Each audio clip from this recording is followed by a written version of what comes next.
દેવડા ગામ નજીક એક સાથે 10 સિંહોનું ટોળું જોવા મળતા સ્થાનિકોમાં આશ્ચર્ય અને ઉત્સુકતા।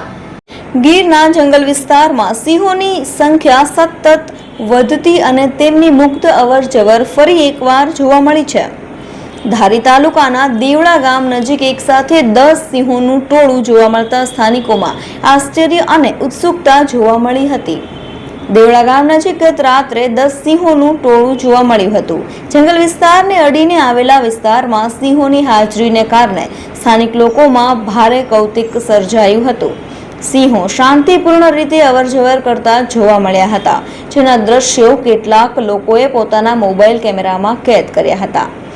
ગીર અને આસપાસના પંથકમાં સિંહોની સંખ્યા વધતા તેઓ હવે જંગલ વિસ્તાર ઉપરાંત ગ્રામ્ય વિસ્તારોમાં પણ અવારનવાર જોવા મળે છે। વન વિભાગ દ્વારા લોકોને સાવચેત રહેવા અને સિંહોની નજીક ન જવા અપીલ કરવામાં આવી છે। દેવડા નજીક એક સાથે 10 સિંહોનું ટોળું જોવા મળતા વન્યજીવ પ્રેમીઓ પણ ખુશીની લાગણી જોવા મળી હતી। આ ઘટના ગીરના સિંહોના સુરક્ષિત સંવર્ધન અને વધતી વસ્તીનું એક જીવંત ઉદાહરણ બની રહી છે।